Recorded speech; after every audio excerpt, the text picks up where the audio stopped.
Hey, what is up, everyone? My travels around the world have taken me to some amazing destinations. I've met tons of people, and we often get to talking about this epidemic of increased longevity around the world and how it's affected their country. Today, we're in Sao Paolo, Brazil. I'm Risa Morimoto, your host, and you're watching Modern Aging, where we chat about innovative and holistic ways to care for one another as we age. Be sure to click on that subscribe button and that little bell so you'll be the first to be notified whenever new episodes are uploaded. You can also sign up onto our email list at thisismodernaging.com. So today, my guest is Sergio Estrada. He's a businessman from Sao Paulo who is driving the effort to create innovative solutions for our older adult market. He's also the head of the Aging 2.0 Sao Paulo chapter. Aging 2.0 is this international collective based in San Francisco that focuses on companies and organizations that are looking to innovate and create better solutions for our older adults in our lives. So check it out.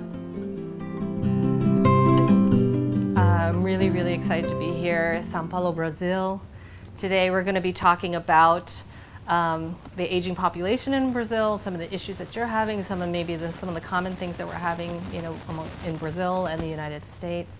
But before we kind of get into it, I thought if you could tell me a little bit about yourself, where you're from originally, and what you do. All right. Well, originally I'm from Rio, born and raised in Rio de Janeiro. Worked for the National Bank of Social Economic Development for about 8 years.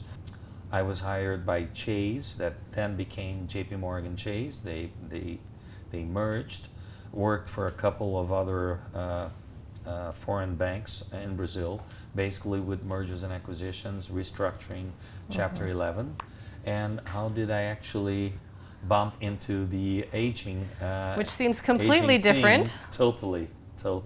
So how would you describe the climate right now in terms of aging and the senior population here in Brazil? We hear about Germany, we hear about the Netherlands, we hear about Japan, the U.S. Probably not so much about Brazil and Latin America in general. And I don't know if that's because it's still families that are caring for their elders, or is it just something that's just not known as widely? I think it's something, well, it starts with something that is just not known. Brazil has always thought of itself as a young country, and I think that's probably the image that it projected worldwide. It's a young country. It's a country of the future. That's what we have always heard, right? And but for you to have an idea, in about 15 years from now, we will be we will have the fourth largest elderly population vis-a-vis our, as our population as a whole. Something like 31.5% of our population will be over 60. That will be more than Canada.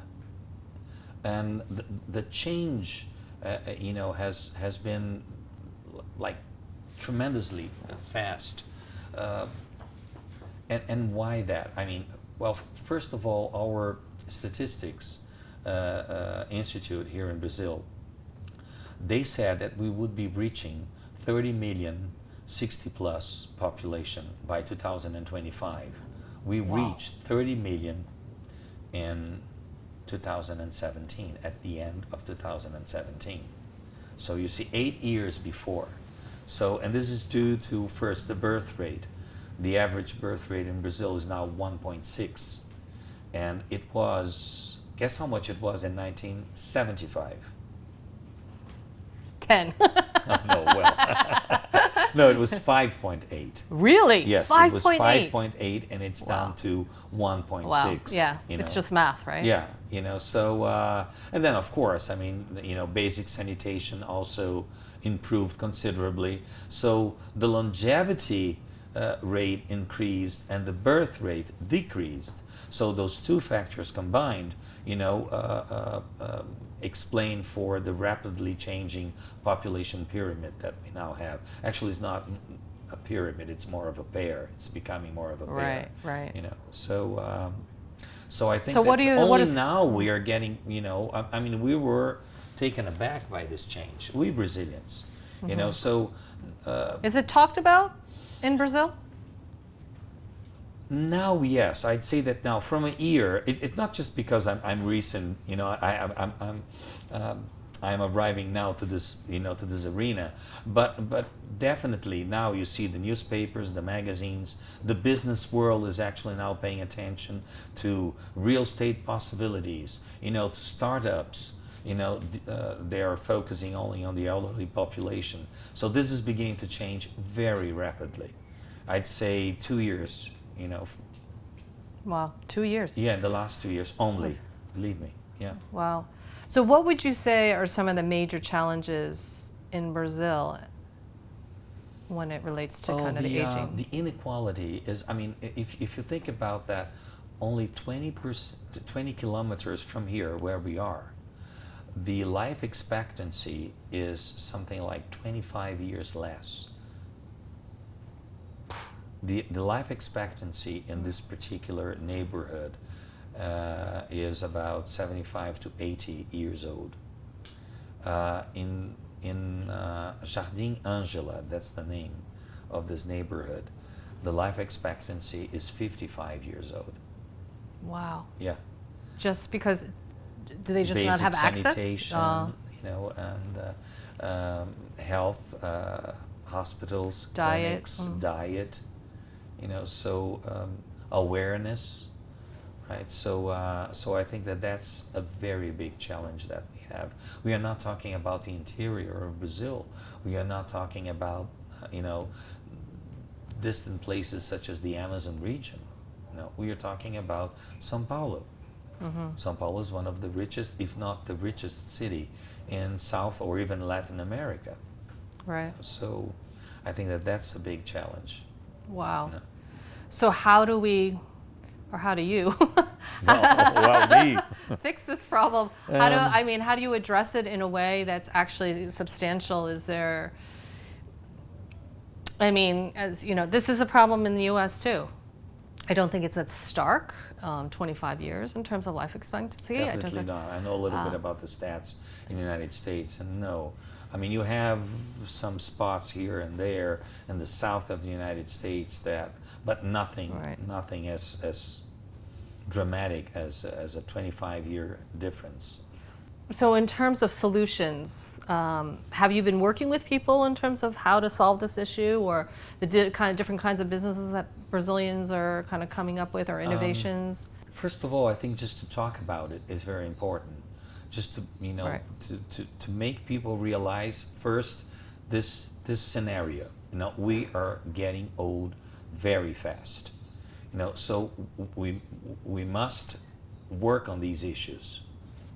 I think that technology is something that actually helps a lot, and that's why that brings us to Aging 2.0, which I joined back in November 2017. I was chosen to represent Aging 2.0 here in Sao Paulo. Maybe you can just kind of go into what Aging 2.0 is. That's right. Aging 2.0, that's an international not-for-profit organization. The headquarters are in the Silicon Valley in San Francisco. Aging 2.0 is now in about 25 countries, hundreds of chapters all over the globe. And aging is focused on understanding, identifying the needs and desires of the 60-plus population around the globe, and to exchange ideas, to exchange information.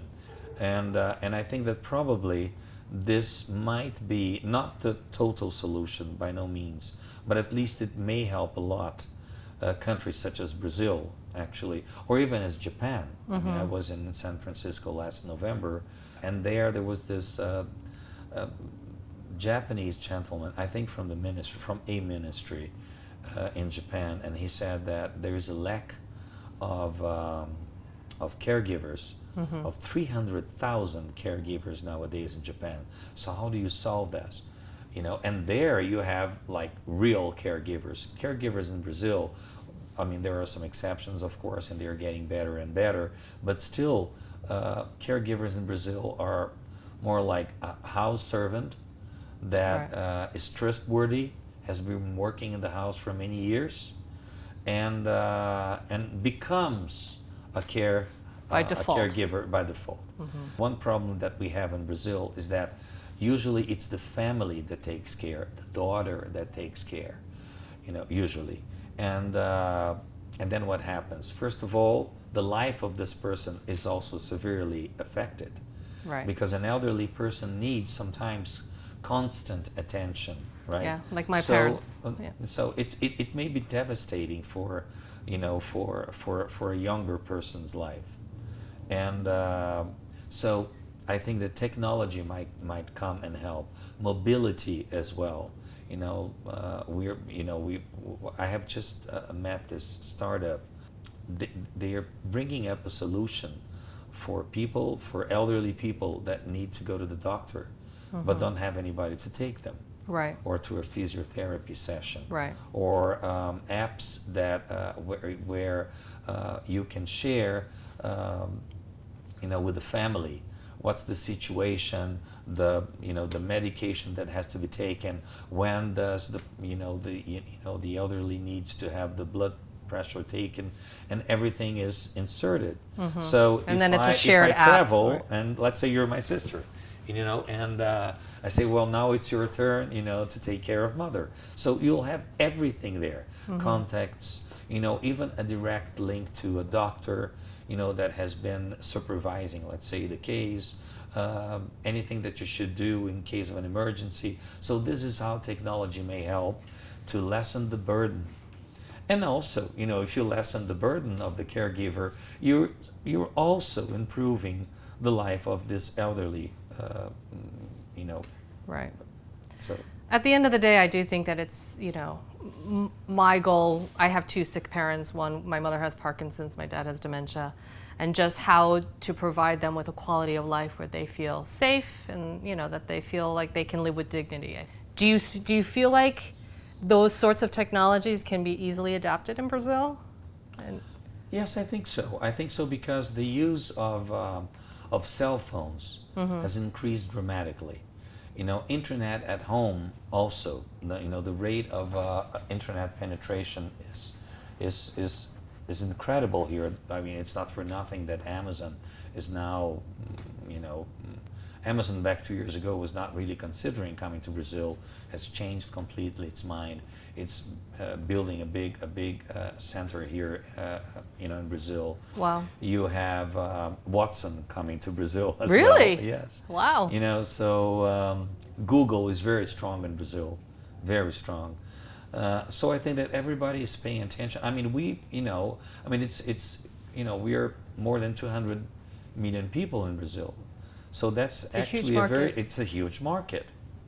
Is your work focused just on Brazil, or do you look to do international collaborations, being that you're working with Aging 2.0 and you must be meeting, lots of I other think people? that Aging 2.0 gives me a fantastic opportunity, to any of the chapters. And although I'm focusing on Brazil, like last year we did this startup search, very successful actually, and to my surprise, we had 141 entrepreneurs In Brazil? In Brazil, that with solutions just for the 60 plus. We selected 10 of them. So it's amazing the progress actually of these entrepreneurs. And I think that I have already a lot on my plate with Brazil. But the great thing is that I now know that through Aging 2.0, I can actually reach out to other countries, to the United States, to Europe, to Asia, and see what they're doing, and actually even see if they want to work with Brazilian companies, with Brazilian solutions, Brazilian-made solutions that can be applicable, to other countries. And they also might have something that, can be of our interest, so our market will be open as well. It's definitely a global issue, right? Oh, definitely, definitely.